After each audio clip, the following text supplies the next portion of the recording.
Notre quotidien a changé de visage depuis l'apparition du numérique, avec des périodes d'adaptation, parfois de tension, de manipulation de foule, de drames, et des interrogations se sont imposées. C'est une nouvelle forme de communication pour certains et de relations sociales et de mise en lumière pour d'autres. En Côte d'Ivoire, le régulateur a décidé de réagir et d'encadrer ce secteur.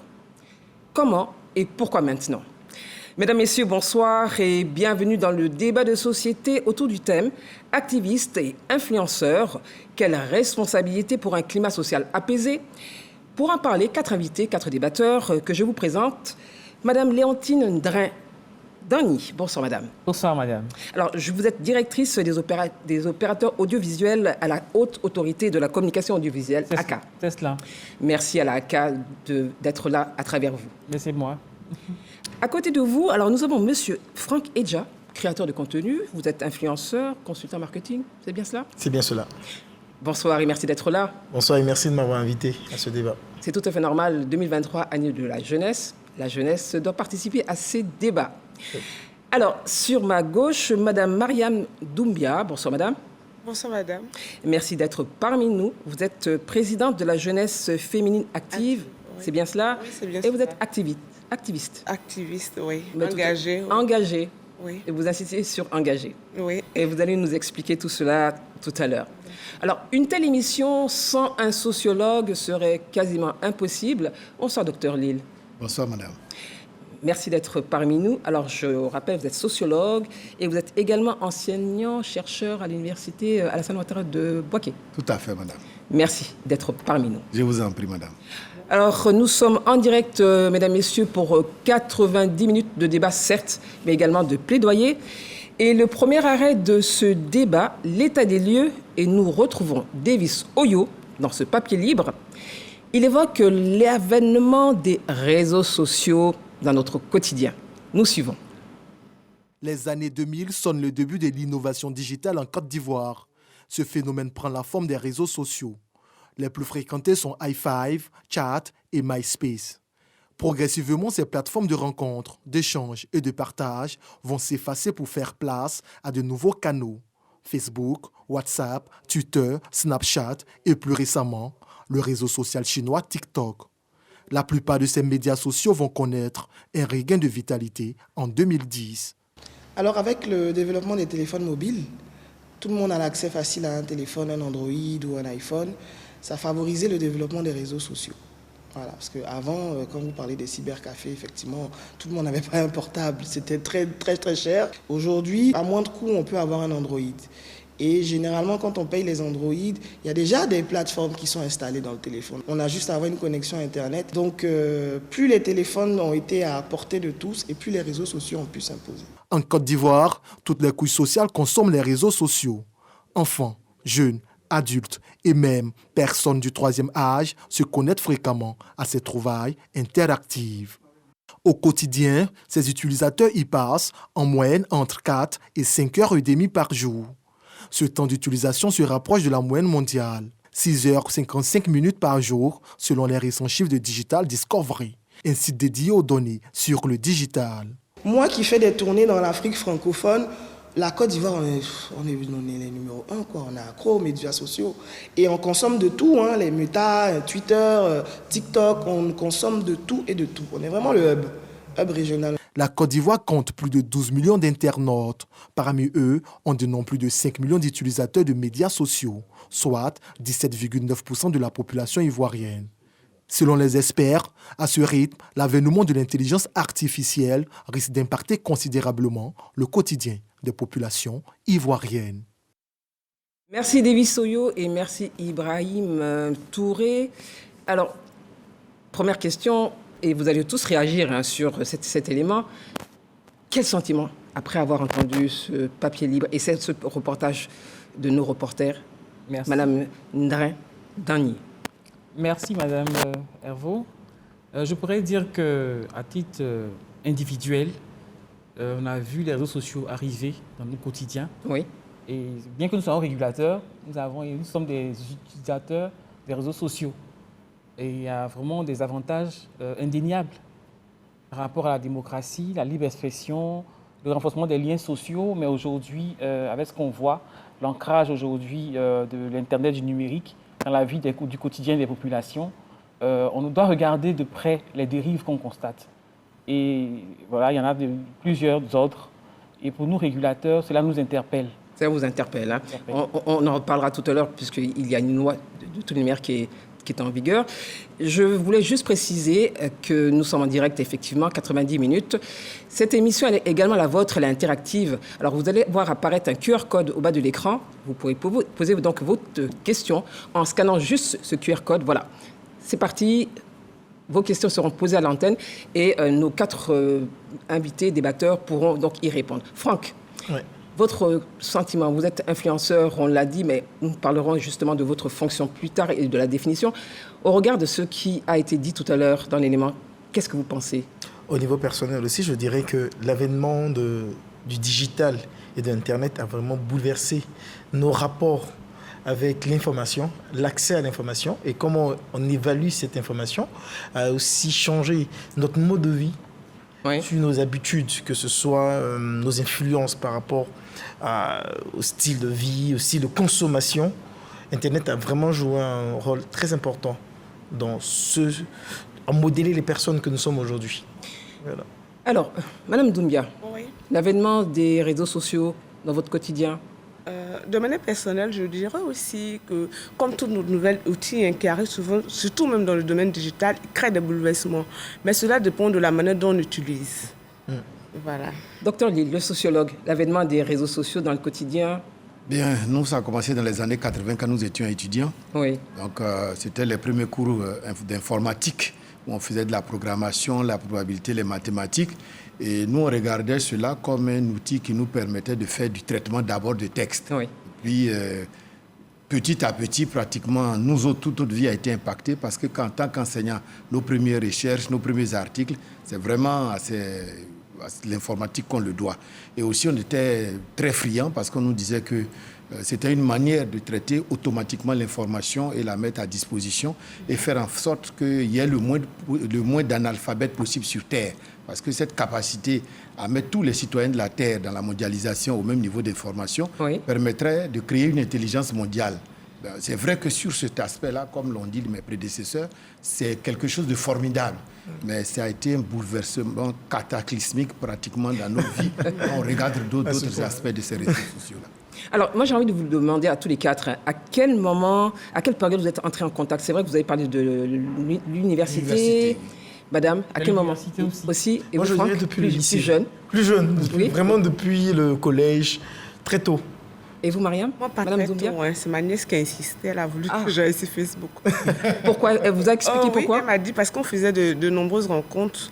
Là-bas, elle m'a senti un peu réservée. Elle a voulu que j'essaie d'avoir de nouvelles rencontres. Ce qu'elle m'a dit, c'était plus facile. Alors, concrètement, qu'apportent justement ces réseaux sociaux dans vos démarches personnelles?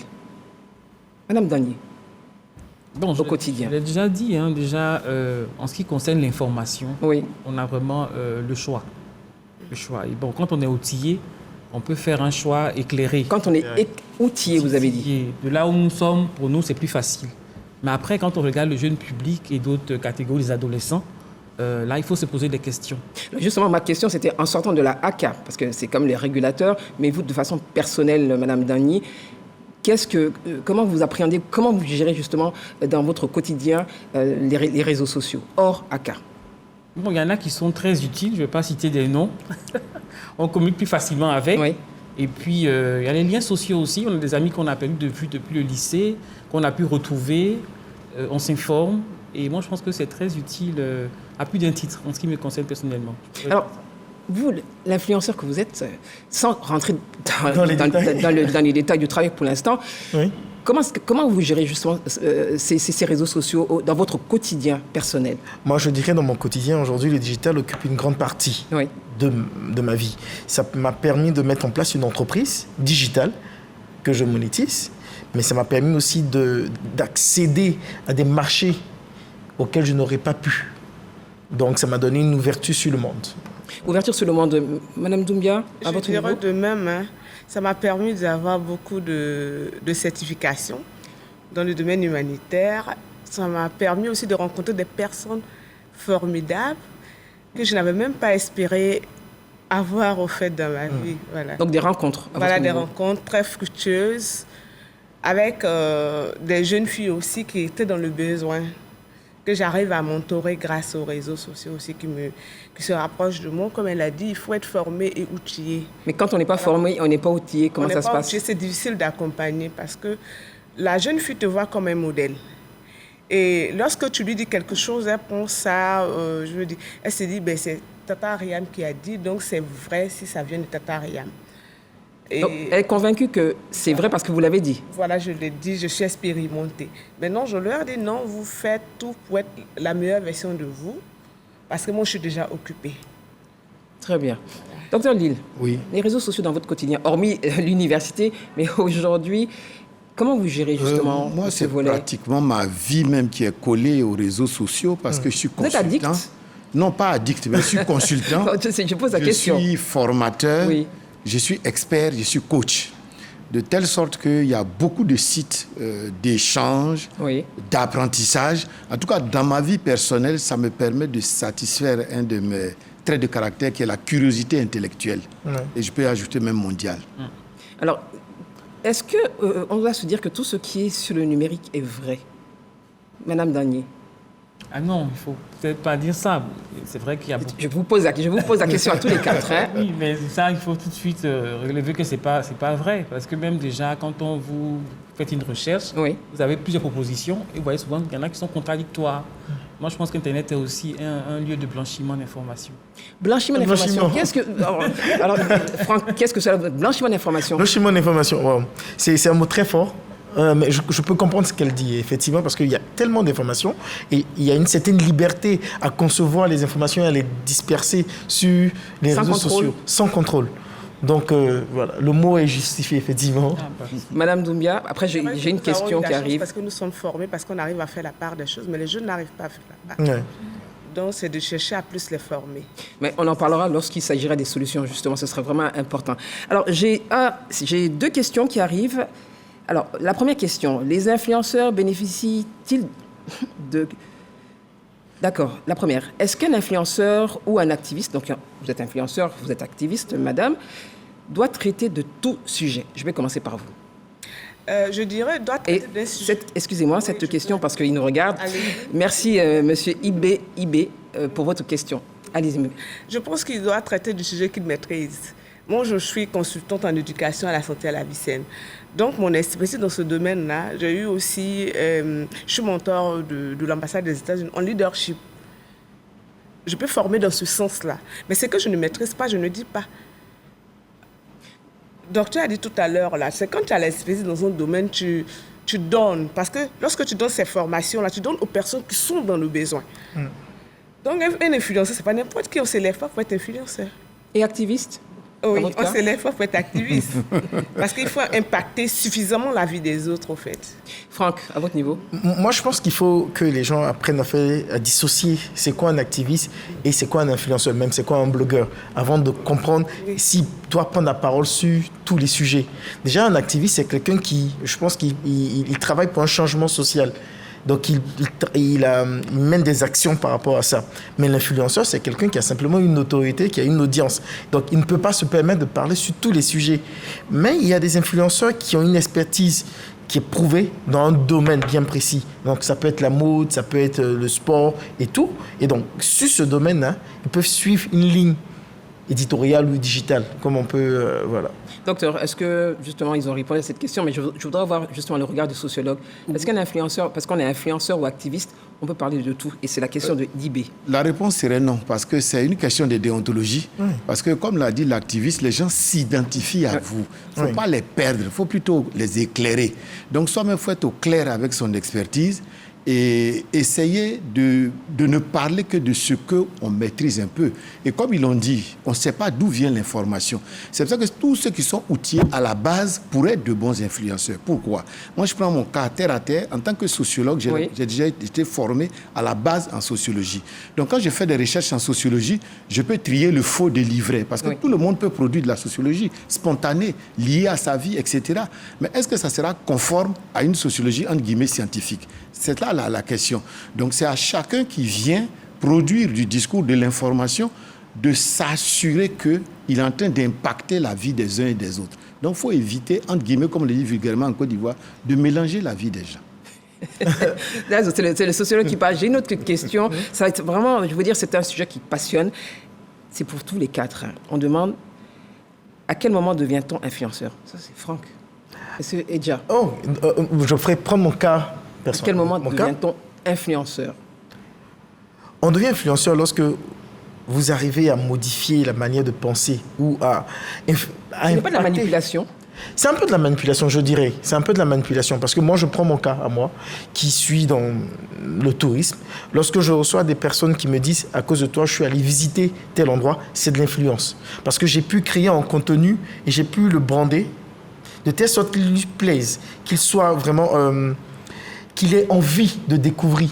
Et donc, j'ai impacté ses habitudes de consommation, effectivement. Donc, c'est au niveau de l'impact que vous avez sur la consommation des gens. Alors moi, j'ai envie d'entendre sur ce sujet, comment on devient influenceur, la AK. Alors, un influenceur. Tout à l'heure, mon voisin parlait de manipulation. C'est moi qui l'ai dit. J'ai posé la question, je ne peux pas affirmer. J'ai posé la question parce qu'il me dit il joue. C'est plus ou moins. Oui, mais en tous les cas, c'est tout ça que j'interviens en fait. Oui. Donc, je veux dire, il y a tout ça aussi qu'on regarde, la manipulation. Et pour nous, c'est délicat. La loi dit quoi exactement? Comment la loi définit l'influenceur? Changer de mode. Oui. Mais manipuler, il y a un élément intentionnel quand même qu'il faut pouvoir déceler. Et c'est ça que nous, on trouve comme effet pervers de la question de l'influence. C'est pour ça qu'il faut qu'on codifie, qu'on essaie d'encadrer. Voilà, la loi a défini clairement ces notions, si vous permettez. Allez-y, puisqu'on y est. Oui, on va revenir là-dessus tout à l'heure, mais c'était important ce que vous nous disiez, que la loi, vous avez décidé d'encadrer, justement. Alors, pour la loi, l'influenceur, c'est une personne qui utilise les réseaux sociaux, des blogs, les vidéos et autres moyens de communication sur le web pour diffuser ses opinions auprès des internautes et qui est capable d'influencer ces derniers en modifiant leur mode de consommation. Est-ce répréhensible? Non. A priori, non. A priori, non. A priori, non. Dans un premier temps, en tout cas, non. Madame Doumbia. Quand vient la manipulation, comme je disais, c'est là que nous on intervient pour dire attention. Et vous nous direz comment vous dites attention tout à l'heure, parce qu'il est important qu'on sache justement que vous avez décidé de prendre les choses en main.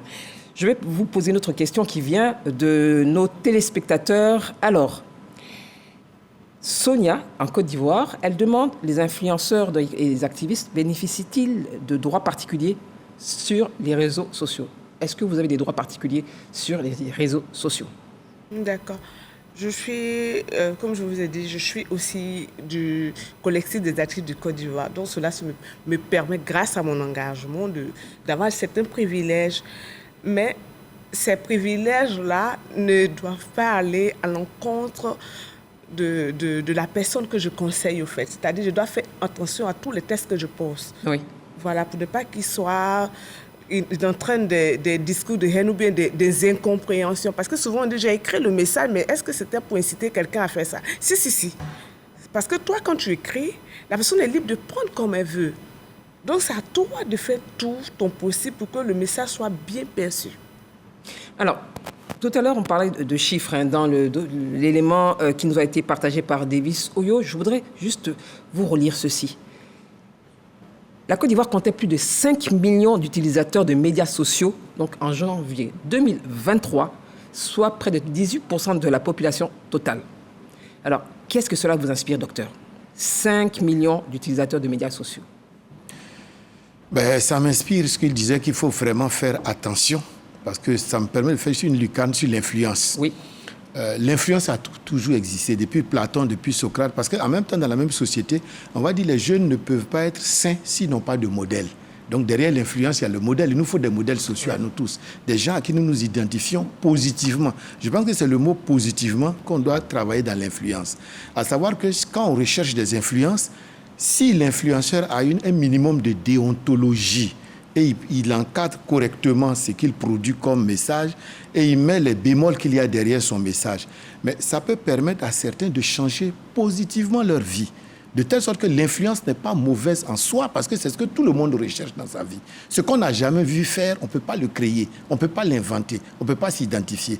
Mais après, c'est souvent la porte ouverte à beaucoup de manipulations, comme vous avez dit, parce que comme ils l'ont dit depuis... J'ai posé une question. Je n'ai pas affirmé, je posais juste une question. Oui, parce qu'au départ, tout le monde n'est pas outillé. Oui. C'est pour ça que c'est une affaire d'éducation de base de chacun. De telle sorte que même l'influenceur qui est éduqué doit savoir ce que peut produire ce qu'il produit. Donc, c'est l'influenceur qui est éduqué. Madame, alors, je veux revenir vers vous. Mais vous n'avez pas répondu à ma question, Oui, s'il vous plaît, allez-y. sur les chiffres. Sur les chiffres. Non, 5 millions, c'est- je vous ai demandé c'est- 5 millions d'utilisateurs de médias sociaux. Bien. Qu'est-ce que cela, vous, le sociologue, Nous, ce que ça Qu'est-ce que nous vous en dit, pensez? ça nous dit que toute la société est impactée parce qu'on dit ils utilisent, mais ils relaient. Donc, si on prend une utilisation plus relais, et on connaît l'Afrique, tout le monde est affairé, donc si ça peut impacter tout le monde. Alors, vous avez dit Tout le monde est affairé. le monde est affairé. donc derrière le poste, derrière l'utilisation, Oui. pensons aussi au relais. Donc 5 millions, ça fait que chacun peut toucher 3, 4 à 10 personnes. Donc ça peut être pratiquement toute la société. C'est quelque chose qu'on doit prendre très au sérieux parce que ça touche en profondeur toute la société. Est-ce que ça fait peur, ces chiffres font peur à la HACA? Non, c'est une alerte. C'est une alerte et on se demande s'ils savent à quoi ils s'exposent. Est-ce qu'ils ont les moyens de pouvoir s'érier, de pouvoir faire un choix éclairé? C'est toute la problématique que nous portons. C'est ça. Alors, C'est inquiétant. c'est inquiétant pour vous, activistes, influenceurs. Est-ce que cela vous effraie, Franck, Moi, Madame au Doumbia? contraire, je dirais non, puisque si on a 5 millions de personnes qui sont connectées, qui utilisent les réseaux sociaux, Oui. qui ont accès à des formations en ligne, Mais qui ont vous accès... êtes sûr qu'ils vont sur ça, c'est un Internet autre pour les débat. formations? Mais Ça, est-ce c'est que autre c'est pas chose. la majorité des C'est-à-dire, jeunes? il y a Parce que l'opportunité tout ça. qui est là. Oui. Il faut former des personnes, il faut leur donner envie d'aller vers l'information, Oui. vers des données qui pourraient leur être bénéfiques sur les réseaux sociaux. Mais c'est une aubaine. Avoir 5 millions de personnes connectées, moi je pense que c'est un gros marché sur lequel les Oui. entreprises pourraient bénéficier. Alors là, on parle business. On parle business, Non, mais effectivement. là, nous, on parle. La question, c'est. Madame Dany parlait du danger d'avoir 5 millions connectés qui peut-être ne savent pas manipuler ou utiliser, connaissent peut-être pas les conséquences. Alors, je vais te demander à Madame Doumbia, avant qu'on revienne à votre business. Madame Moi, cela Doumbia. m'effraie énormément parce que nous savons qu'en Côte d'Ivoire, il y a plus de, si je ne me trompe pas sur les chiffres, 75% de jeunes, d'adolescents qui utilisent le Facebook. Absolument. Et ces adolescents sont friands du bad buzz, c'est-à-dire ils n'ont pas besoin de voir. Ils partagent à la minute près, à la seconde près. Et cela devient réellement un fléau pour notre société et met souvent même des gens en danger. Parce que le jeune homme, on l'a accusé de viol de petite fille. C'était son ami qui rigolait. Il a mis sa photo, il ne s'est pas rendu compte, mais le jeune s'est fait tabasser. À la minute près où il a mis la photo, les gens ont commencé à partager. Mais quand c'est justement ce cas pratique, quand c'est comme ça, qu'est-ce que la victime, la personne peut faire? Puisque c'est sur les réseaux sociaux. Est-ce qu'il y a une action qui peut être menée par la HACA s'il se plaint ou bien c'est Non, au niveau déjà de la les police? tribunaux. C'est les tribunaux d'abord. Les tribunaux. Les tribunaux d'abord. Si vous avez été lésé dans vos droits, voilà, vous avez le choix de choisir les tribunaux. Maintenant, à la HACA, ce sera d'autres conditions qu'on va vous expliquer. Mais là, il y a un délai, il y a le temps Oui. pour aller vers les tribunaux et l'information déjà est virale. Justement, comme on parle des réseaux Même sociaux. la police, Qu'est-ce qu'on graduellement, vous allez à la police, à la gendarmerie, le plus proche, voilà. Alors, est-ce que dans ce cas, moi, là, justement, vous parlez d'un cas concret, et après, je vais prendre une question. Est-ce que dans ce cas, les gens n'ont pas de gêne ou de honte, justement, à aller porter plainte?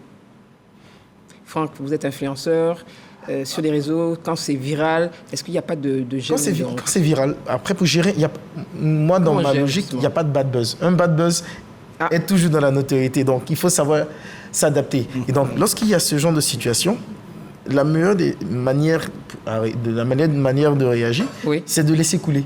En Côte d'Ivoire, on a compris qu'après 72 heures, les buzz meurent. Parce qu'il y a un autre buzz. Il y a toujours un buzz. Chaque jour a son nouveau buzz mais en ça- Côte d'Ivoire. Et donc, après 72 heures, Oui. le buzz meurt. Alors, le sociologue, vous êtes d'accord Pour avec... nous, non, pour nous, non, parce que ce sont des dégâts sociaux.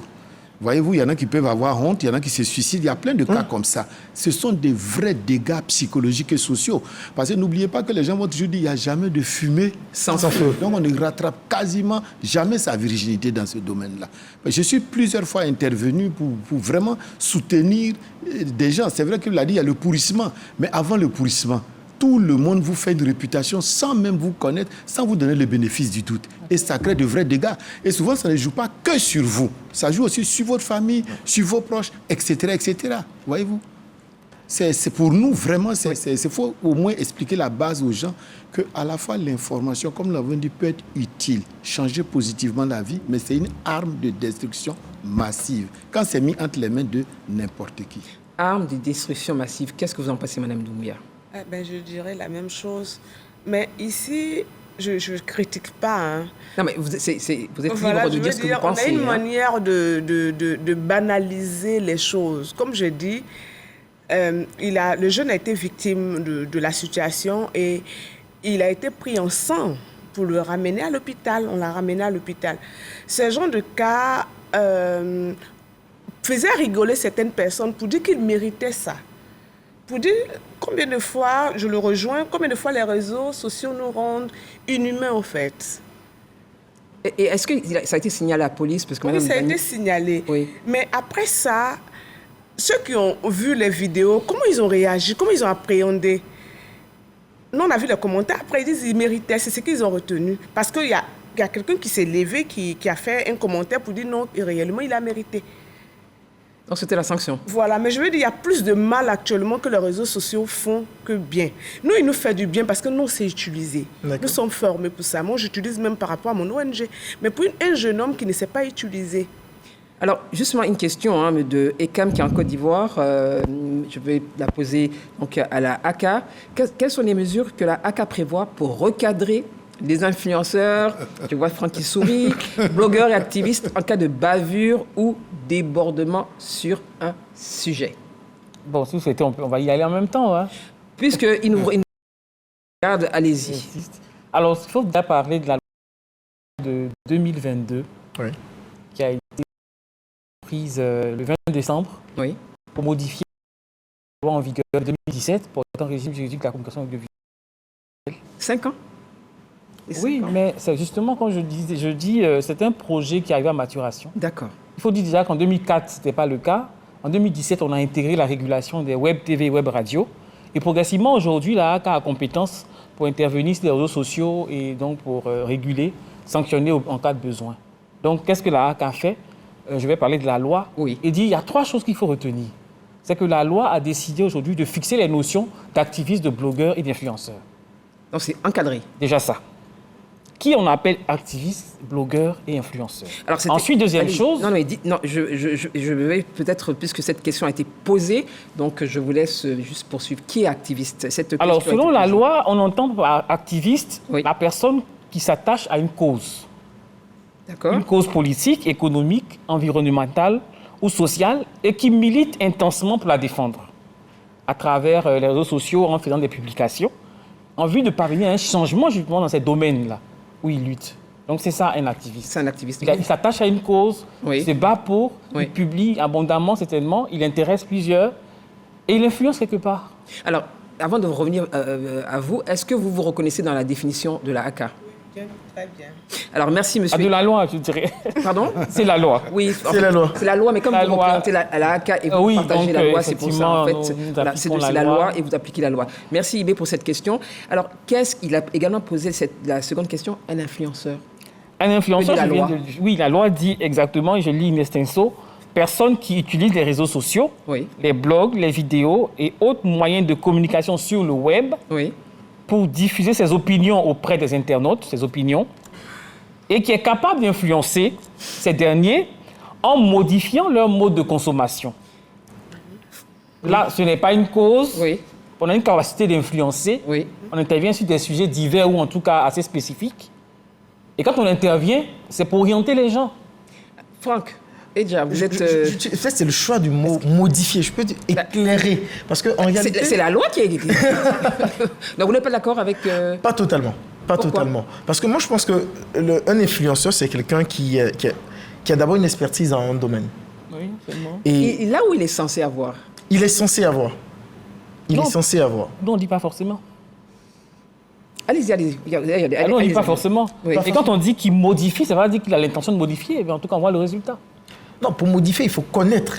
Déjà. Non, on peut le faire même sans le vouloir. Hein. Même dans le sens il est mal intentionné dans ce cas. Non, pas forcément. Pas forcément. Alors, on développe une position, parce que parfois, on le fait avec passion, parce que comme on l'argumente, mais forcément, on capte une attention et on peut influencer. Alors, justement, et orienter. Et orienter. Modifier.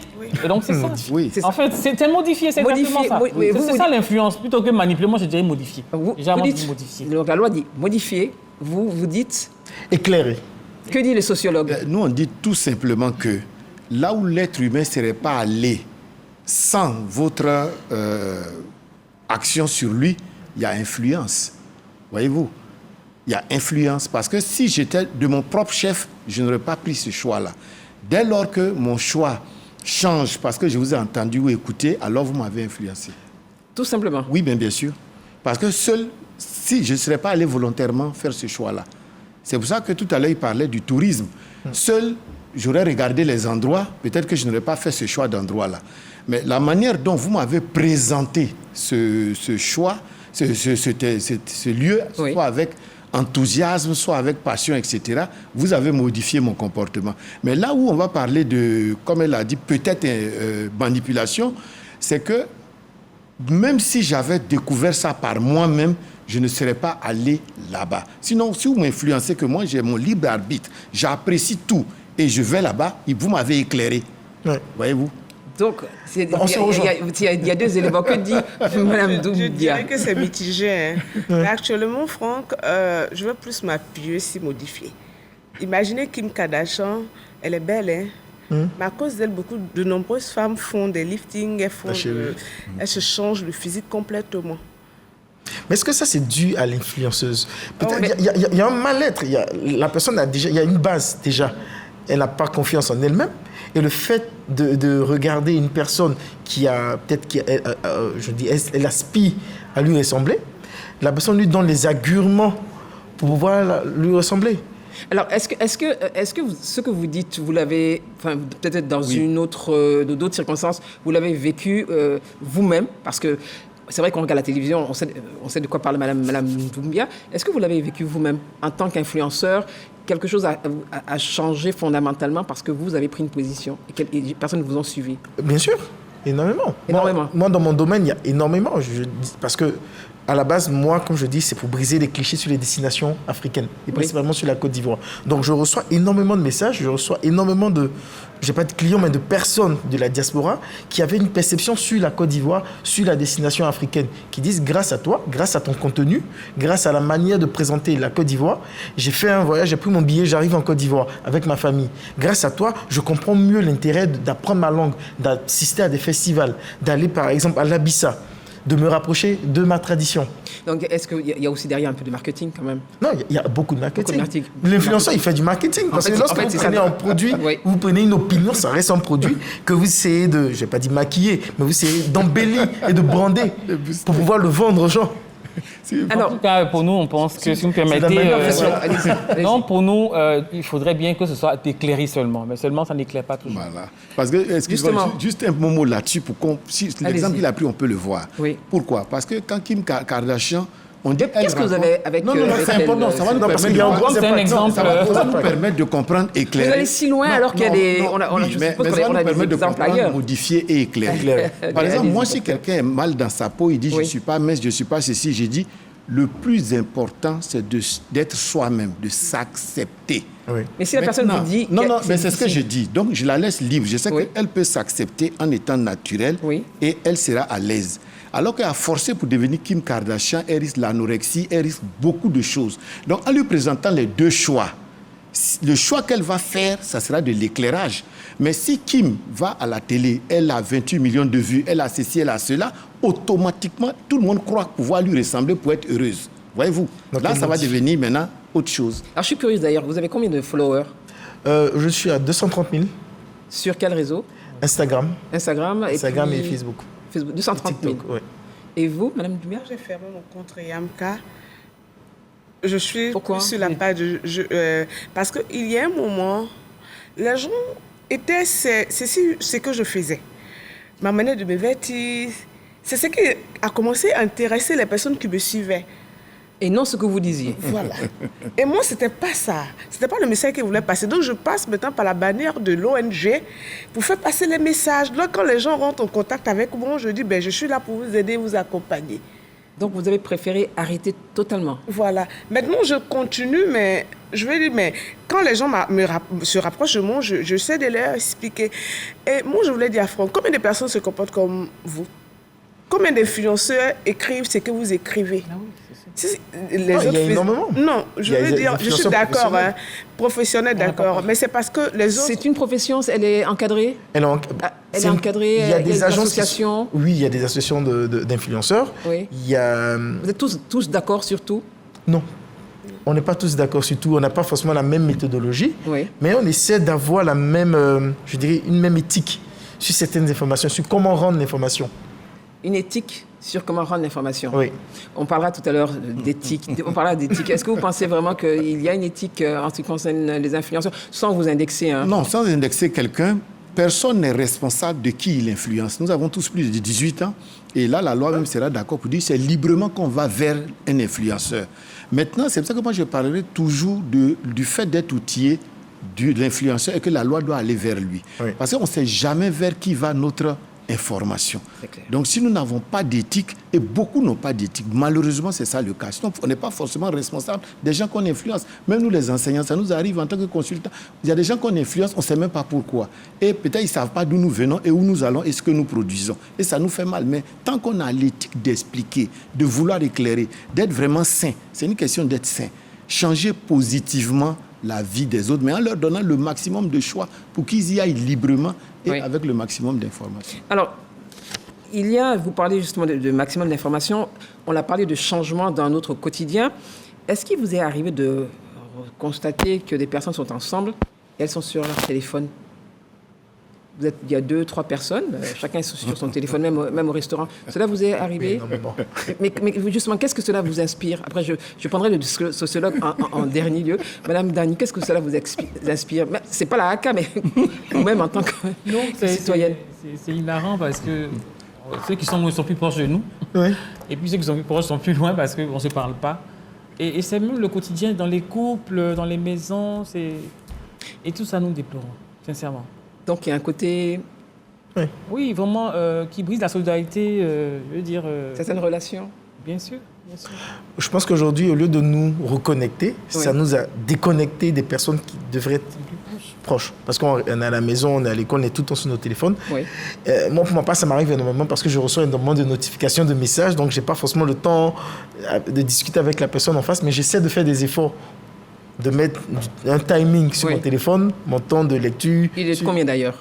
Par jour? Oui.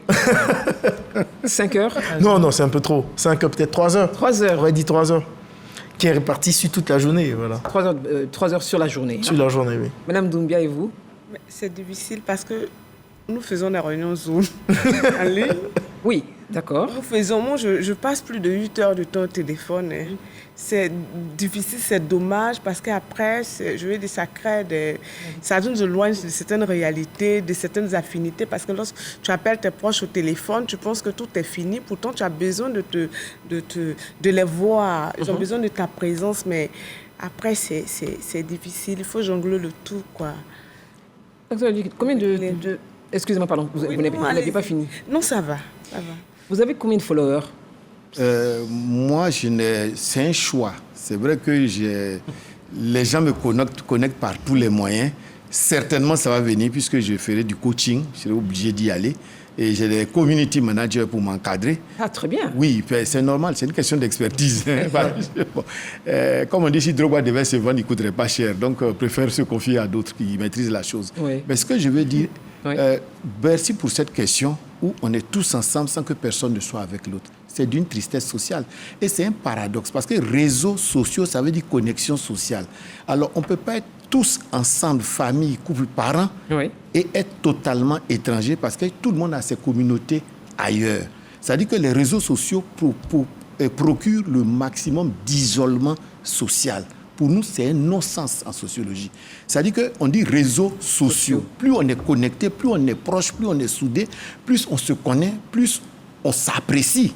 Mais quand on s'isole comme ça dans le couple, dans les enfants et partout, nous, c'est une vraie maladie du siècle pour nous. Maladie du siècle, même? Oui. Mais parce que ce n'est pas possible qu'on soit si proche et en même temps si lointain. Parce que souvent, nos enfants ont des communautés aux États-Unis. Ils ne savent même pas de quoi nous parlons ici en Côte d'Ivoire.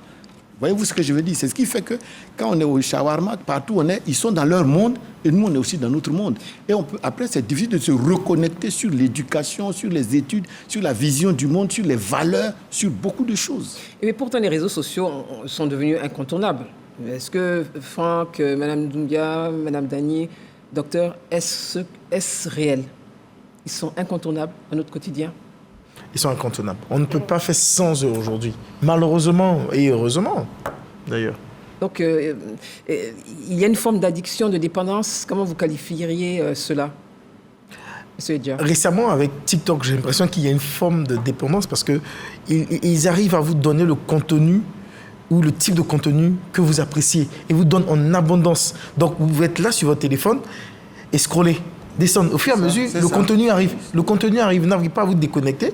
Vous êtes là juste pour 3 minutes et vous regardez votre montre, il est 1 heure.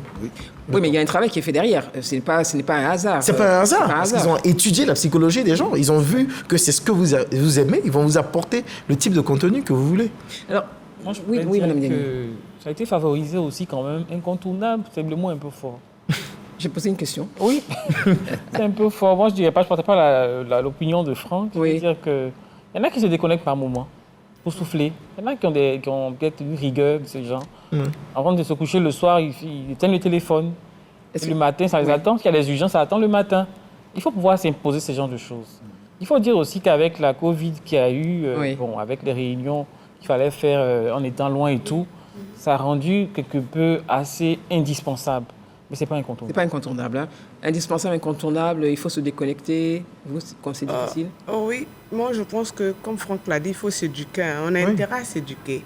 Mais qui doit s'éduquer? C'est-à-dire que, moi, je vous prends au mot. On parle d'éducation depuis tout à l'heure, et vous également, vous êtes enseignant. Donc, il y a l'AAK. Donc, justement, il y a une sensibilisation aujourd'hui. Vous êtes en phase de sensibilisation, justement. Qu'est-ce que vous recherchez? Parce qu'on parle d'éducation, on est en 2023. Les réseaux sociaux sont arrivés depuis plus de 10 ans. Aujourd'hui, comment on fait? Est-ce qu'on peut rattraper le retard? Si retard il y a, évidemment. Non, on peut rattraper le retard. C'est la sensibilisation, l'éducation aux médias, que les gens comprennent l'importance, certes, mais aussi le danger et la responsabilité qui va avec l'utilisation. Donc c'est un peu ça notre leitmotiv. Et depuis le début de l'année, c'est sur ça que nous travaillons. Aujourd'hui, c'est une tribune que nous avons, donc pour nous félicitons de cela. Donc nous sensibilisons pour que les gens comprennent que c'est un outil important qui peut réduire la fracture avec les autres contrées du monde. Mais il faut pouvoir l'utiliser à bon escient. Et donc, quand on a un métier, quelqu'un un activiste ou un influenceur, il faut comprendre que c'est un métier qu'il faut rendre vertueux en alliant cela à la responsabilité. Quand on poste un contenu, il faut savoir qu'on doit pouvoir en répondre. Voilà. Et imaginez aussi l'impact que ça peut avoir. Alors justement, je rebondis sur l'impact et nous allons attaquer la seconde partie. Activistes et influenceurs, quel impact sur la société? Suivons cette incursion dans leur univers, toujours avec Davis Oyo et Ibrahim Touré. L'avènement des réseaux sociaux a suscité de nouvelles vocations, entre autres community managers, créateurs de contenu, web humoristes, cyberactivistes et influenceurs. Le dernier cité s'illustre intensément en Côte d'Ivoire. Les années passent et les influenceurs étalent davantage leurs idées sur la toile. Ils abordent toutes sortes de sujets, société, politique et surfent sur le buzz. Chaque jour qu'on se réveille, il y a de nouveaux dossiers. Avec de nombreux influenceurs, c'est très souvent le méta qui est en feu. Grossièreté, perversité, invective, diffamation et les clashs avec leur lot de dérapages étoffent leurs publications sur la toile.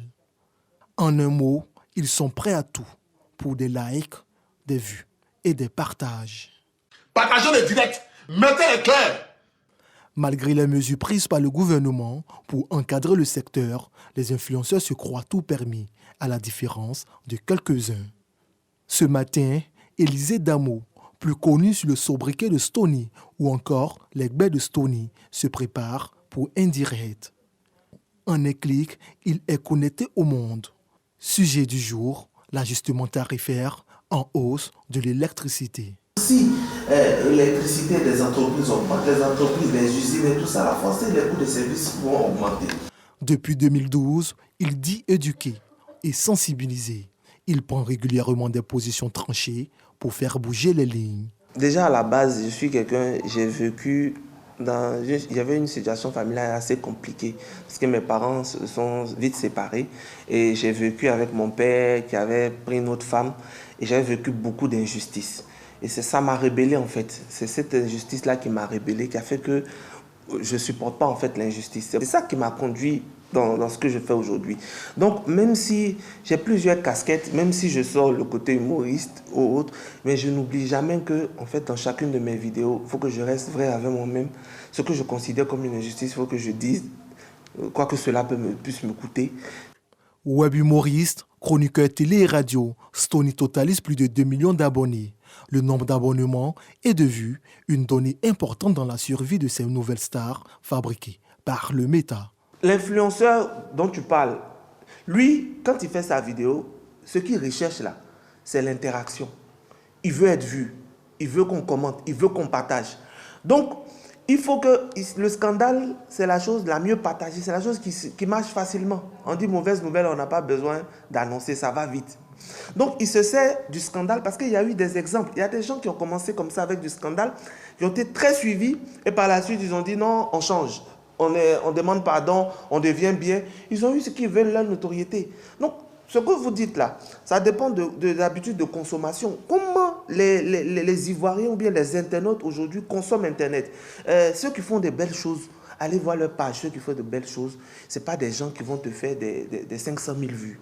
Ce n'est pas des gens qui vont te faire des 20 000 partages. Non. Ceux qui font de belles choses, c'est 1000 likes. C'est 2000 likes maximum. Le bad buzz, Apoutou National, à l'état civil Stéphane Agbré, s'y connaît. Il a bâti sa notoriété autour de cette tendance. Il s'est également fait remarquer par ses fautes élémentaires commises lors de ses directs. Donnez le meilleur dans tout ce qu'il fait. Dans tout ce... Apoutou, doucement. Apoutou National est aujourd'hui l'un des influenceurs les plus cotés du moment. Depuis quelques années, l'influenceur devenu artiste-chanteur avec 5 singles à son actif se construit petit à petit une nouvelle image. Le guide, comme il se fait appeler, regrette ce passé tristement glorieux. Je ne peux pas effacer mon passé. Quand j'ai commencé, j'étais dans un groupe, j'étais influencé par beaucoup de personnes et je me suis beaucoup perdu. Aujourd'hui, c'est ce qui fait qu'aujourd'hui, les gens me mettent dans le lot à peu près des insulteurs publics. Parce que j'ai un passé. Et ce passé-là, je ne suis pas fier. Voilà, parce que quand j'ai commencé les réseaux sociaux, j'attaquais les gens. Parce qu'on me disait, il faut attaquer pour être connu. Il faut attaquer pour qu'on parle de toi. Il faut insulter celui-là pour que les caméras soient sur toi. Aujourd'hui, l'homme aux 5 millions de followers entend être un exemple pour ses abonnés et surtout pour la jeunesse ivoirienne. Voilà, il n'y a plus Apoutou dans les bad buzz, il n'y a plus Apoutou dans les venir insulter ou bien il n'y a plus Apoutou dans les trucs. Non, aujourd'hui Apoutou quand il sort, c'est précis, c'est carré.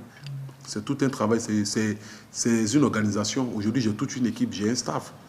Aujourd'hui, c'est plus le Apoutou qui s'assoit, qui allume sa caméra comme ça, commence à parler. Aujourd'hui, quand je sors sur un sujet, c'est important, c'est pertinent. Et il faudrait que quand je finisse de parler, il y ait des résultats.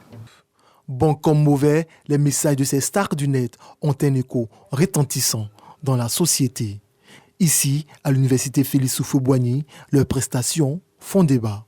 Bon, moi, par contre, quand je regarde les influenceurs sur les réseaux sociaux, ils me font rire, ils me font marrer, ils me font passer du temps. Au moins, je peux passer au moins 10 à 30 minutes comme ça à regarder une vidéo des influenceurs et puis passer, quoi. C'est juste pour le fun. Quand on prend l'ensemble, il se prononce beaucoup sur l'éducation sexuelle au niveau de la société. Et nos jeunes qui n'ont pas l'esprit comment on appelle ça, de discernement, arrivent à être impactés, soit de façon positive ou de façon négative. Certaines opinions sont plus tranchées. Pour moi, les influenceurs, on doit les bannir des réseaux sociaux. Pourquoi? Parce qu'ils leur distraient trop la société. Prenons l'exemple de ceux qui parlent de la politique. Quand tu les écoutes, tu as l'impression que le monde allait s'exploser dans les jours à venir. Et comme ça, ce n'est pas bon. Donc on doit les bannir des réseaux sociaux. Malgré le sombre tableau présenté par certains activistes ou influenceurs, ces animateurs du web mieux encadrés peuvent contribuer à l'apaisement du climat social. Réaction du sociologue. Merci Davis Oyo, merci Ibrahim Touré. Docteur Lille. Oui, tellement de choses, parce que déjà vous avez demandé si les réseaux sociaux étaient incontournables.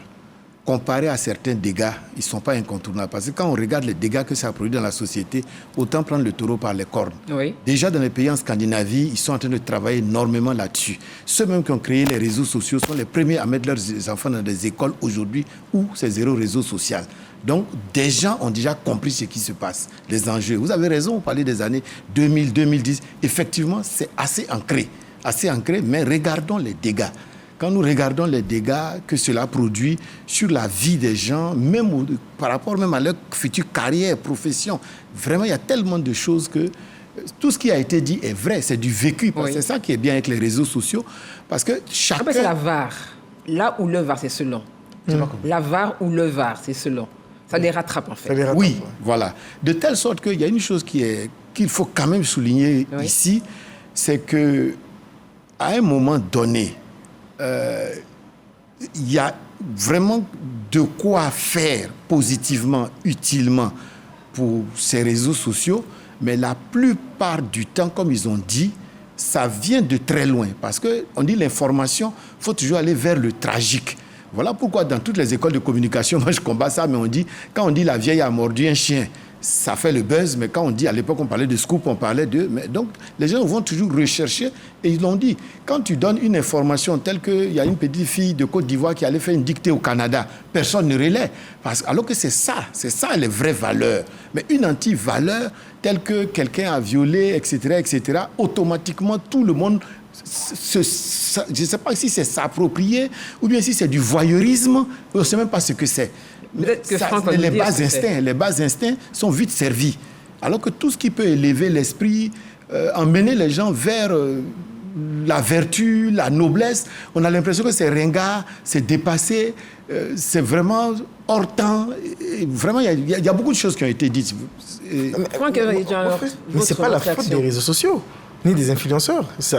La société a un problème. Notre société ivoirienne, avant même l'avènement des réseaux sociaux, on aimait les affairages, on aimait les bad buzz, on aimait tout ce qui était gros scoop. Tel ministre a fait ça, telle personne a fait ça. Et vous amplifiez. Et aujourd'hui, les réseaux sociaux sont venus amplifier. C'est juste ça. Ces réseaux sociaux sont venus mettre à jour ce que la société cachait. Oui. Mais les bruits de couloir, c'est tout. Donc le problème, c'est pas forcément les réseaux sociaux, mais les influenceurs. Non, je n'ai pas dit que c'est eux qui ont créé. J'ai dit que ça vient de loin. Mais ce qu'on dit aujourd'hui, on parle de 5 millions. Ça veut dire qu'aujourd'hui, le dégât est considérable. Et ça, on ne peut pas nier cela. Parce que ceux qui participent, il faut qu'ils sachent ce qu'ils font. Quand on fossoie, à l'époque où c'était au journal télévisé, où c'était d'autres, il y avait d'autres médias. Et quand on parle les médias traditionnels. Voilà, les médias traditionnels. Mais les dégâts étaient moindres. Et il y avait un peu plus de critiques. Parce qu'à l'époque, tout ce qu'on regardait, il y avait de la critique. Après le journal télévisé, nous tous, on se mettait là, on débriefait. Alors que les réseaux sociaux, comme vous l'avez si bien dit, et je suis d'accord avec vous, chacun va récupérer ce qu'il a envie de récupérer, sans critique, sans rien. Et c'est ça qui est... C'est aussi une forme... N'est-ce pas aussi une forme de liberté? Je voudrais vraiment... Excusez-moi, docteur. Est-ce que ce n'est pas une forme de liberté? Je voudrais entendre donc, Mme Dany sur ce sujet. Est-ce que ce n'est pas une forme de liberté de pouvoir choisir ce qu'on veut regarder, ce qu'on veut partager? Ce n'est pas une forme de liberté? Non, la liberté, elle est consacrée. Elle est consacrée. Maintenant, une liberté, la Constitution. Elle a son sens quand elle est encadrée. Quand elle est encadrée.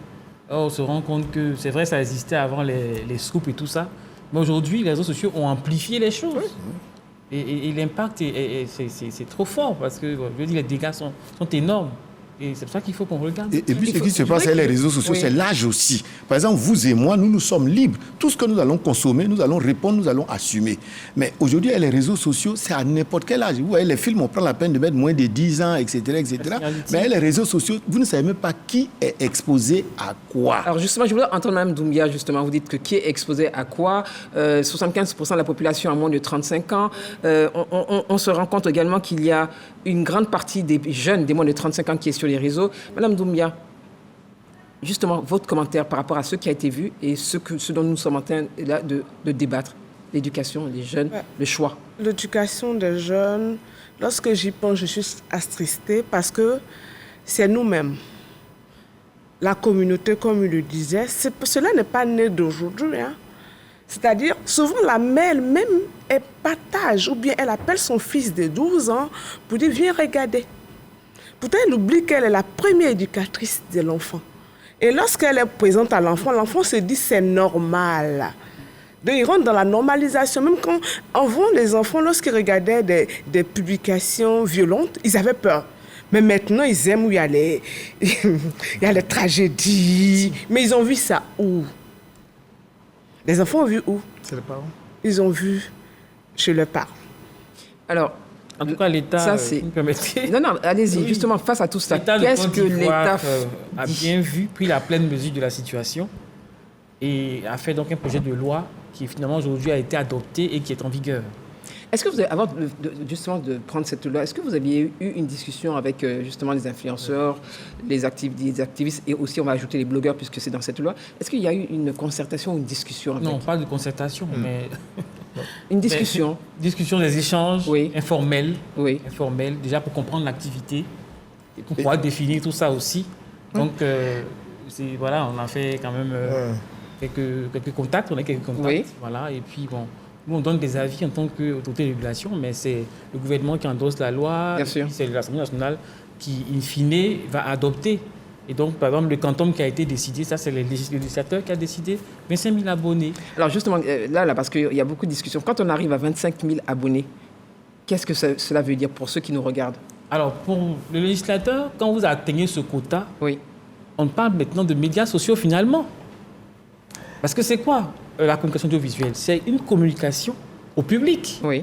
Et votre communauté est si large que c'est un public en réalité. 25 millions. 25 000 abonnés. 25 000 abonnés. 25 000 abonnonnés. Alors la loi se dit quoi? Il faut là formaliser des relations avec un tel influenceur. Et est-ce que ça se passe ainsi? Comment ça se passe? Bon, la loi est sortie seulement à la fin de l'année et c'est maintenant qu'on est en train de sensibiliser. Les décrets vont sortir pour préciser les mécanismes d'application. Et voilà, c'est là qu'on verra comment formaliser, parce que la loi impose certains principes quand même à respecter à un influenceur qui atteint ce quota d'abonnés. Vous avez 2 millions d'abonnés. Non, j'ai pas de... Moi, sur Instagram, j'ai presque 130 000 abonnés. Donc, vous dépassez les 25 000. 25 000. Mais moi, je veux comprendre quelque chose. Pourquoi ce baromètre 25 000 abonnés? Parce que il faut connaître c'est quoi un influenceur, quels sont les types d'influenceurs. Vous avez les célébrités. Vous avez les célébrités, ça peut être des sportifs et autres qui ont déjà automatiquement le statut d'influenceur. Vous avez les macro-influenceurs qui sont ceux qui ont plus de 100 000 abonnés. Vous avez les nano-influenceurs, moins de 10 000 abonnés, et les micros entre 10 000 et 100 000. Donc ça, c'est comme ça qu'on définit au fait les différents types d'influenceurs.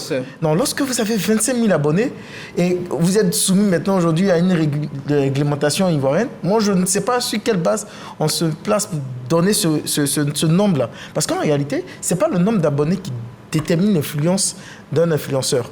C'est le taux d'engagement. Parce que moi, je me rappelle quand j'ai commencé, j'avais 5 000 abonnés. Mais avec 5 000 abonnés, je pouvais faire une vidéo qui atteignait 1 million de vues. Donc, j'avais un total d'impressions, c'est-à-dire le nombre de portées de mes publications sur un mois qui atteignait 3 millions avec juste 5 000 abonnés. Donc, en réalité, je pouvais être plus efficace que quelqu'un qui avait 25 000 abonnés. Donc, ce n'est pas le nombre d'abonnés qui détermine l'impact ici. Mais je pense que la sensibilisation va se poursuivre. Alors, ce qu'il faut dire, c'est que c'est un choix du législateur de dire 25 000 abonnés. Et ça a connu un chemin. On avait commencé avec 5 000. Comme c'est un réseau qu'on connaît, ensuite c'est monté un peu plus. À 50 000, on disait... Parce qu'en fait, on va formaliser les choses.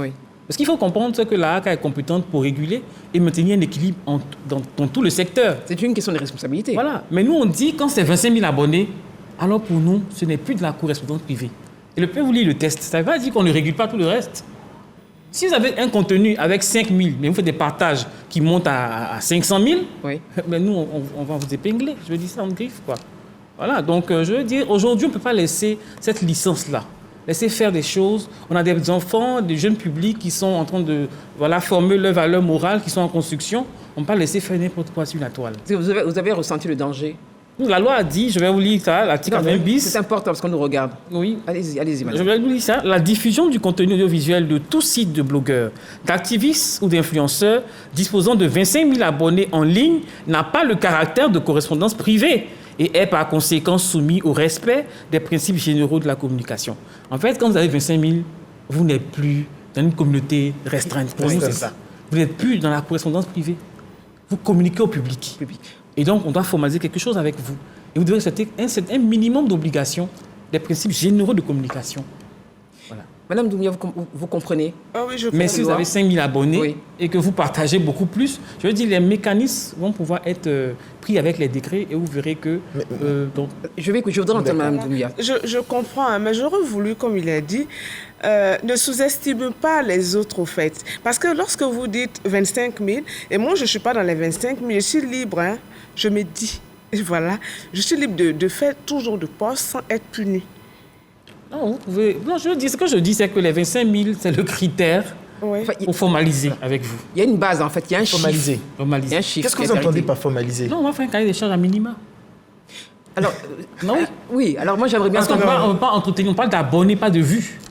Les abonnés, c'est des gens qui sont régulièrement avec vous. Est-ce que vous pouvez reprendre des gens justement... qui... Alors, c'est ça. Madame Dani, parce que vous avez parlé de personnes que vous avez touchées, etc. Est-ce que vous pouvez juste reprendre la question des 25 000? Ce sont les abonnés. La loi dit abonné. La loi dit abonné, elle ne dit pas vu. Elle dit pas de oui, mais là, il y a un problème. Parce que vous dites blogueur, activiste et... influenceur que vous êtes. Un blogueur. Le blogueur, il a un blog, donc c'est-à-dire un site web. Oui, mais... où il n'a pas d'abonnés, mais il a des visites. Donc, dans ce cas bien précis, il a 0 abonné. Mais il peut avoir 25 000 visites, il peut avoir 30 000 visites. Donc, à quel moment est-ce que lui, il peut être sous votre réglementation? Non, ce que je veux vous dire, qu'il comprendre, les 25 000, ce n'est pas le critère pour qu'on vous régule. Ok. Ce n'est pas le critère. Nous, on a un mandat de l'État qui crée un État indépendant pour maintenir un équilibre dans un secteur. Très bien. Vous faites du contenu audiovisuel, vous êtes concerné par la question de la HACA. Très bien. Non, là, c'est clair. Mais vous faites un métier qui est en train de prendre forme. Vous totalisez 25 000 abonnés qui sont constamment avec vous. On doit pouvoir formaliser avec vous. Il est important. Donc, si vous avez 5 000 abonnés et que vous faites un dégât, on va vous interpeller. Est-ce que vous voyez? Mais quand les décrets seront pris, vous allez voir que ceux qui totalisent ce quantum-là vont être approchés et on va avoir à formaliser avec eux. Donc les discussions de toutes les manières... Sinon, Madame Dani, les discussions vont se poursuivre de toutes les manières. Vous êtes au stade de la sensibilisation. Oui, parce qu'on attend aussi les décrets d'application de la loi. D'accord. Alors moi, je voudrais entendre le sociologue parce que c'est vrai que je comprends, monsieur Edja, vous vous sentez concerné et vous défendez. Tout à fait normal. Mais je veux entendre le sociologue parce que la société, elle doit être aussi régulée. Il est important d'avoir aussi des garde-fous. Oui, moi aussi, ce chiffre de 25 000, j'aimerais savoir la réalité qu'il y a derrière. Parce que si on parle de dégâts sociaux, ce n'est pas forcément dans les 25 000 abonnés. Est-ce que le contenu, est-ce que la loi aussi, comme elle a dit, heureusement, elle dit que la loi progresse, mais peut-être que ce serait dans le contenu, il faut regarder aussi, parce que 25 000, ça ne veut rien dire. On aurait pu dire 24 000, on aurait pu dire 10 000. Ça correspond à quelle réalité en Côte d'Ivoire, 25 000 abonnés? Même si c'est pour aller faire des cahiers de charges. Mais d'ici là, les difficultés qu'on essaie de dire, qu'on essaie de dénoncer ici, les jeunes en train de se construire, exposés, ça change leur vie, ils refusent d'aller à l'école, etc., etc. Est-ce que les contenus sont pris en compte, d'une part, et d'autre part, est-ce que dans la sensibilisation, comme le disait tout à l'heure madame, les communautés, parce que comme elle l'a dit, c'est la société qu'on éduque, qui s'auto-éduque d'abord. Parce que tout ce qui vient dans une société déjà disposé. C'est vrai que ça sera amplifié, mais c'est amplifié. Parce que ça, c'est déjà dans l'inconscient collectif. Est-ce que ces aspects aussi sont pris en compte? Alors, Madame Dani, je voudrais quand même, avant que vous puissiez donc nous éclairer justement, si les contenus sont pris en compte par la loi ou il ne s'agit que de 25 000 abonnés, je me dois quand même de lire les questions de certains internautes et surtout téléspectateurs. Alors, ne pensez-vous pas qu'il faille mettre une limite d'âge d'accès à Internet? Cette question vient de Diakité Ali, qui est en Côte d'Ivoire. Alors, je vais faire le tour, mais très rapidement. Est-ce qu'il faut mettre une limite d'âge d'accès à Internet? Bon, déjà, nous, on ne récupère pas Internet. Et je pense que, bon, pour l'instant, les réseaux ont mis quelques mécanismes, mais que très rapidement, les jeux arrivent à surmonter. Bon, donc, il y a quelque chose à faire. Déjà, dans le cocon familial, il faut que les parents mettent déjà une limite. L'accès à un téléphone et l'accès à Internet. Donc ça, c'est déjà dans le réseau familial, il faut le faire. Et après, on ne peut pas limiter vraiment. Mais je pense que l'accès à Internet, pas. Parce que les enfants aussi vont sur Google pour faire des recherches, mais les réseaux sociaux, oui. Oui, moi je pense aussi qu'il y a un âge. Parce que nous tous, on parle de discernement. Il y a un âge où on discerne et il y a un âge où on ne discerne pas. Donc forcément, il faut réguler au niveau de l'âge. Mais comme ils l'ont dit, c'est d'abord les parents. C'est la première institution de socialisation. Parce qu'il y a des gens qui vous disent, oui, mais à l'école, ils ont tous le portable. Si lui ne l'a pas, Voyez-vous, donc tout le monde suit. Donc c'est un problème de cette mentalité, de comportement, oui, de valeurs. Tout à fait. Parce qu'il y a beaucoup qui ont, comme elle l'a dit, peut-être que je sais que mon enfant fait des recherches. Oui. Ça, c'est sain. Mais il y en a qui le donnent pour le donner parce qu'ils pensent que c'est un effet de mode. Oui. S'il n'a pas ça, ça veut dire qu'il est démodé, et puis il va mal travailler, et puis il se sent marginalisé, et puis il se sent ringardisé. Donc il y en a qui rentrent dans ce débat simpliste et facile, sans aller plus loin pour comprendre que l'enfant peut complètement détourner l'utilisation et se retrouver, comme l'ont dit les téléspectateurs, sur des sites pornographiques et autres. Autre question d'Emma Chek. Alors, l'addiction, nous en parlons, aux réseaux sociaux ne pose-t-elle pas un problème, surtout chez les plus jeunes, qui manquent de concentration et de volonté d'agir? C'est déjà. Et c'est tout à fait vrai. Parce que lorsqu'aujourd'hui vous êtes sur votre téléphone, je pense qu'il y a des substances neurologiques, il y a une partie de votre cerveau que vous n'utilisez pas, parce que vous êtes concentré que sur votre téléphone. Alors que lorsque vous lisez, lorsque vous apprenez de façon manuelle, ça développe votre esprit critique. On en parlait d'ailleurs. Et donc, c'est cette capacité, au fait, à critiquer, à remettre les choses en cause qui permet de vous développer vous-même en tant que personne et individu. Et développer votre personnalité. Aujourd'hui, on est devenus tous, je ne vais pas dire on est devenus, mais la plupart sont tous devenus des moutons parce qu'ils n'arrivent pas à réfléchir d'eux-mêmes. Ils sont devenus des moutons, comme on dit, ou des suiveurs. Parce qu'ils n'arrivent plus à réfléchir par eux-mêmes. Tout est sur Internet. C'est vous qui êtes responsable de cela? Ils sont les bergers. Non, c'est vous qui êtes responsable de cela? Je ne dirais pas nous, mais certains influenceurs qui, aujourd'hui, entraînent... La manipulation. La manipulation. La manipulation. Ce sont les bergers des moutons. Les bergers des moutons. Oui, madame, vous me permettez que je fasse une précision. Oui, précisez. Déjà pour dire qu'un média se définit par son audience. Oui. Pourquoi on parle d'abonnés et pas de contenu et tout ça? Ça sous-entend les contenus, c'est sûr, puisqu'on parle de principes généraux de communication. Mais pourquoi est-ce que le législateur retient le critère de l'abonnement de ceux qui sont abonnés? C'est qu'un média, c'est pas son audience qu'on le classe, en fait. Oui. On voit son importance. Donc c'est déjà ça. Mais après, on va regarder auprès, voilà, les questions de vue. C'est un univers, okay. C'est des réalités. Oui. C'est de la technique aussi, enfin je veux dire une technique, une science, voilà, je veux dire ça comme ça, en griffe. Donc les vues renvoient à quoi? Les visites rapides renvoient à quoi? Voilà. C'est l'économie de l'attention. On ne pourrait pas tabler sur ça. Quelqu'un qui vient pour quelques secondes, qui zappe, on ne peut pas dire non. Mais celui qui est abonné qui est régulier. À un influenceur, qui est régulier, là, ça dit qu'il est nourri à votre production. Il est nourri à la production, voilà. C'est cela. Il est nourri à la production des influenceurs ou des activistes. Et pour nous, il faut regarder. Il faut réguler, il faut encadrer. Il faut encadrer. Une question rapidement, Dr Lille, et nous allons passer à la au troisième sous-thème qui est important. On va parler des élections apaisées. Docteur, que font les sociologues pour impacter positivement, c'est précisé par Dark, les habitudes de ces jeunes en proie aux réseaux sociaux? Wow. Très rapidement. C'est difficile à dire. C'est difficile. Pourquoi? Parce que les jeunes sont d'abord... Quand on dit les jeunes, c'est générique. Voyez-vous, alors qu'il y a beaucoup de cas d'espèces et de particularités. Ouais. Même l'âge n'est pas une catégorie. Il y a des gens, vous avez vu, vous pouvez dire les jeunes, c'est de 18 à 40 ans. Quelqu'un va vous dire c'est de 11, 12, 13, 14 ans. Ça dépend à quel âge chacun est exposé aux réseaux sociaux. Qu'est-ce que vous faites concrètement, mais positivement? Mais nous, positivement, on essaie de dire aux gens de décrocher de la vie virtuelle pour venir dans la vie réelle. Concrètement, nous, on pense que quelqu'un est épanoui quand il est dans la vie réelle. Alors que les réseaux sociaux nous plongent que dans la vie, entre guillemets, virtuelle. En dehors des aspects techniques où on fait des recherches et on se bonifie dans la réalité. Dark, voilà la réponse de Dr Lille. Et nous allons donc entamer le troisième sous-thème. Quel rôle pour des élections apaisées? Les populations se prononcent. Les activistes, les influenceurs, comme on le dit, ce sont des personnes qui ont de l'influence sur la population. Ils doivent donc sensibiliser les Ivoiriens, sensibiliser la population à avoir un comportement vraiment de paix, à voter dans la cohésion sociale, à ne pas avoir d'attitude brutale. Vous conviendrez avec moi que la jeunesse a beaucoup été manipulée et emmenée à faire des actes de violence pendant ces périodes électorales-là.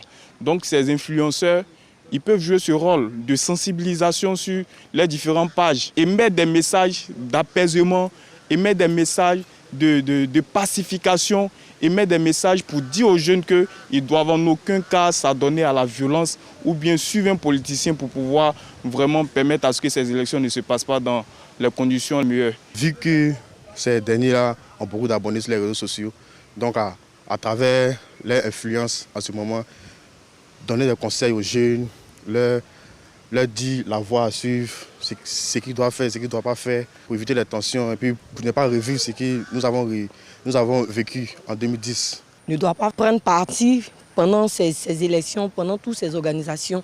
Il doit vraiment sensibiliser les gens, éviter d'inciter les gens aux querelles, vraiment se donner à fond pour une élection vraiment de paix et de cohésion sociale en Côte d'Ivoire.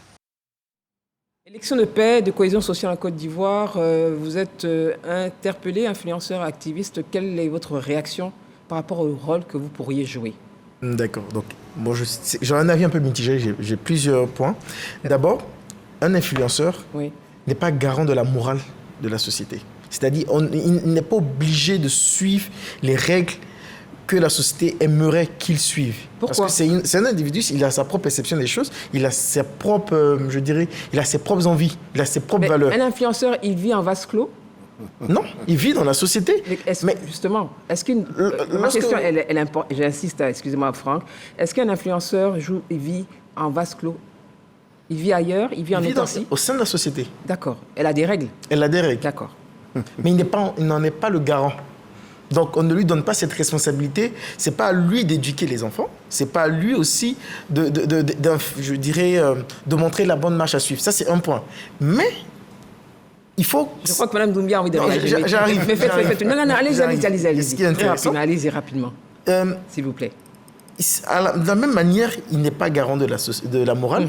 Il ne devrait pas prendre parti ouvertement sur ses réseaux. D'un parti politique ou d'une vision ou d'un candidat. Voilà. Alors, Madame Doumbia, vous vouliez réagir? Je lui dirais que...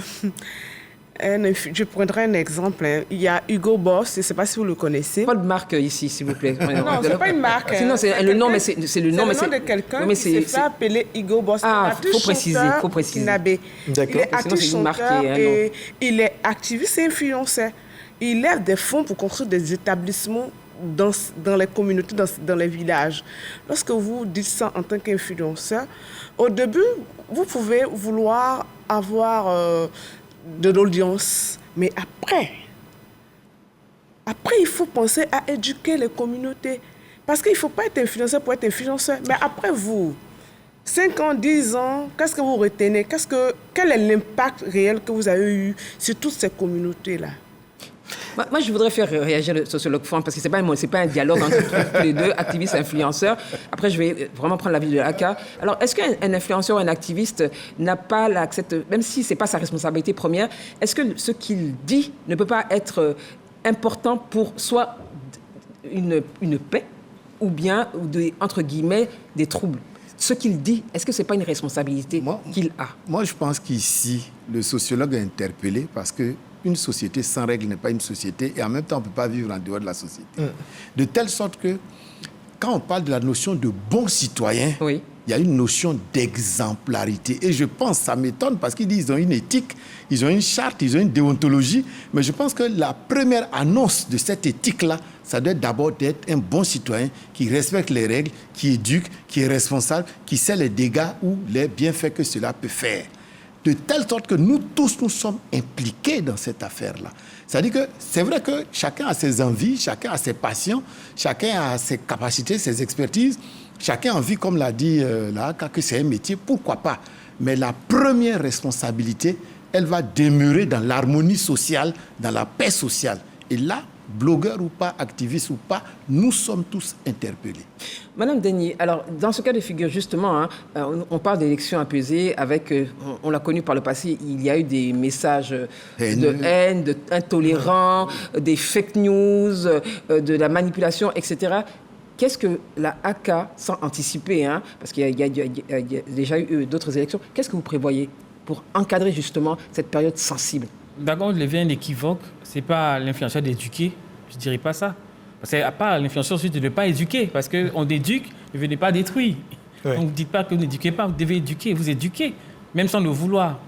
Et la AK, comme je dis, pour l'instant, procède par sensibilisation. D'accord. Ce n'est pas encore la sanction. C'est pas encore la sanction, mais elle pourrait venir. Le 17 mai dernier, nous avons fait une table ronde. On a convié les influenceurs, blogueurs, dans cette perspective-là aussi, de leur expliquer leurs responsabilités, ce que la loi dit les concernant, et comment voir avec eux l'adoption d'une charte. Oui. Voilà, pour voir comment on peut travailler en intelligence, et notamment sur des questions comme les élections, pour que tout le monde regarde dans le même sens pour l'apaisement. Voilà. Comme un code de bonne conduite. C'est une charte, oui, que se seront dotés les influenceurs ce jour-là. On a fait un projet et ça a été provisoirement adopté en attendant la signature. Il y a des points intéressants, notamment aussi sur les élections. Travailler à l'apaisement du climat social. J'ai une question. Non, c'est pas un dialogue. C'est un point très intéressant. Non, mais avant que je vous passe la parole, excusez-moi, Franck, je veux juste savoir, est-ce que, parce que là, on parle de fake news, etc. Il y a quand même des structures en Côte d'Ivoire. L'appel, c'est donc tout ce qui est cybercriminalité. Quel est le rapport, justement, que vous avez avec cette structure qui est très discrète, mais qui est efficace. Ils ont été conviés même à cette table ronde. Et il faut dire, j'oubliais de dire que le garde des Sceaux nous a permis d'avoir le procureur de la République qui a prononcé la conférence inaugurale et qui a entretenu en tout cas l'auditoire. Et c'était vraiment très institut enrichissant. Voilà, donc on travaille en collaboration. En collaboration. La RTCI, voilà, la DTT et tout cela. Oui, allez-y, Franck. Vous étiez impatient. Non, faites, allez-y. Parce qu'effectivement, je comprends un peu ce que vous avez en venir, mais je vais poser une question. À qui vous posez la question? À la AK. Et à tout le monde d'ailleurs. C'est moi qui mène les débats et qui les dirige. C'est une interrogation alors. Nous avons des influenceurs qui sont des artistes, musiciens, qui influencent. Et aujourd'hui, qui font partie, qui sont dans la campagne de certains candidats. Ça, c'est partout dans le monde, aux États-Unis, en France, partout. C'est partout dans le monde, je n'en disconviens pas. Mais comment est-ce qu'on conçoit, nous, dans notre pays, dans notre climat social, le fait que nos artistes soient des griots ou des porte-parole de certains candidats? Et ça aussi, ça attise, ça peut jouer sur le climat social, le climat politique. C'est pour cela aussi qu'on intervient à la sensibilisation. C'est utopique de penser qu'il n'y ait pas d'influenceurs qui aient de parti pris. Alors moi, justement... avec les web TV, par exemple, médias en ligne, pendant les élections, on édicte des règles pour eux. Vous avez des règles aussi. Vous avez des règles et donc voilà, à l'occasion donc, de ces élections, les influenceurs aussi auront leur petit code. Alors moi, voilà, quelques réglementations, vous êtes prévenus, prises pour assurer un pluralisme, même si on est quelque peu partisans, donner la parole aux autres, l'équité, des principes de ce genre. Moi, je suis d'accord parce qu'il faut anticiper. Vous voyez, quand on a fait les listes électorales, il y a eu des processus pour beaucoup de réclamations. Tout à fait. Vous voyez. Et après, vous voyez qu'il y a des mécanismes qui se retrouvent dans des réseaux sociaux, alors qu'il y a eu des mécanismes qui s'imposaient à tous les citoyens ivoiriens. Vous voyez ce que je veux dire? C'est-à-dire qu'à un moment donné, si on veut éclairer, on n'a pas besoin forcément d'aller s'étaler. On dit à quelqu'un, si vous n'êtes pas dans vos droits, si vous avez été lésé dans vos droits, on montre le processus calme, simple, qui permet à chacun d'être dans ses droits. Et c'est là où les activistes, les blogueurs, les influenceurs peuvent éclairer.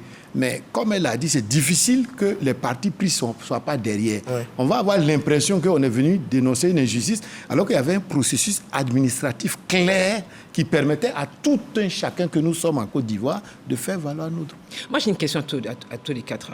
Peut-être pas à CAP, c'est les régulateurs, mais peut-être l'influence. Donc, Franck, vous êtes influenceur, et Madame Doumbia. Est-ce que parce que vous êtes courtisé et qu'on vous demande de d'accompagner, que ce soit ici ou ailleurs, un homme politique qui est en campagne, parce qu'aujourd'hui c'est la proximité, le digital va plus loin que tout et va très très vite. Est-ce que vous êtes obligé, est-ce que vous seriez obligé, sachant que c'est un message qui pourrait créer des tensions, vous seriez obligé de le faire? Non. Je pense que... Qu'est-ce qui vous ferait reculer? La ligne rouge. S'il y en a. Je pense que ça dépend de tout un chacun. Non, mais je vous pose la question à vous. Moi, personnellement, si je ne crois pas au programme du candidat, si je ne vais pas dans le même sens que son programme ou ses valeurs, je ne crois pas en lui, je ne peux pas communiquer pour lui. Je ne peux pas utiliser ma plateforme de la visibilité. Ma question, c'est au-delà du programme, parce que ça se voit ailleurs, le programme, on l'a vu, des artistes portent, les influenceurs font passer des messages, les activistes, etc. Moi, là, on parle de messages d'intolérance et de haine ou des fake news. Est-ce que vous, Franck, en tant qu'influenceur, vous êtes suivi? Est-ce que vous le feriez? Non, je ne le ferai pas. Madame, je suis engagée pour la lutte contre les discours de haine. Vous êtes engagée? Oui. Le sociologue, qu'est-ce que vous diriez à vos étudiants? Est-ce que vous parleriez justement parce que... Mais chez nous, c'est clair. Le bon citoyen, c'est son vote. Il sait qu'il a une voix exactement comme tout le monde. Et nous aussi, ce que nous disons, c'est une question de convaincre et non de manipuler. Parce que, comme vous l'avez dit, nous sommes là. Personne n'ira nulle part. Donc, tout ce que vous sémez, vous allez souvent le récolter. Donc, le plus simple, c'est de s'éclairer au maximum pour faire les choix les plus avisés. Faire les choix les plus avisés. Alors, ça va tellement vite et c'est un débat, je pense, qui n'est pas le dernier. Je vais vous demander, docteur, de nous donner votre mot de fin par rapport à ce débat et aussi par rapport à un appel que vous pourriez lancer à ceux qui nous regardent. Bien, moi, c'est de dire, moi, je vais parler dans la nuance influenceurs, blogueurs, etc. Tous ceux qui sont capables de modifier des comportements, qu'ils fassent assez attention à cette capacité d'être un bon citoyen, d'être un bon professionnel et d'être un bon patriote. Bon patriote. Madame Doumbia? Je dirais qu'on ne doit pas parler de thème de liberté en tant qu'influenceur lorsqu'on est suivi par des millions de personnes dont on peut changer l'opinion. On peut passer par là, passer des messages pour éduquer des communautés. Franck, Edja. Moi, je pense... Pour tous ceux qui vous regardent, pardon. Tous ceux qui nous regardent. Et aujourd'hui, je pense qu'avec l'aide de l'AAK, il faudrait que les activistes, les influenceurs et blogueurs soient des acteurs de paix. Parce qu'on connaît ce qu'on sait, les affres de la guerre et tout. On n'aimerait pas retomber dans ce qui s'est passé. Donc, il faudrait qu'on prenne tous la paix. Le mot de fin, Oui, je dirais que vous ayez 100 abonnés, 5 000, 25 000, vous êtes concernés par la responsabilité de ce que vous diffusez sur Internet. Et il faut donc être un acteur qui apporte. Un acteur qui apporte, qui contribue à la paix sociale. Et là, car ses portes ouvertes pour tous ceux qui veulent mieux en savoir sur la loi, nous ferons fort de vous expliquer et de vous orienter. Voilà, c'est ce que je pourrais dire au mot de fin. Merci docteur, merci Madame Doumbia, merci Franck Edja, merci Madame Dani, merci infiniment Aka d'être, à travers vous, d'être sur ce plateau. Mesdames, Messieurs, merci de nous avoir suivis, merci pour ce débat, merci pour vos réactions. Elles étaient nombreuses, mais rassurez-vous, ce n'est pas le dernier débat. Restez sur la RTI, c'est la meilleure des chaînes, et ce n'est pas moi qui le dis, c'est vous qui l'avez dit. Vous avez plébiscité la RTI.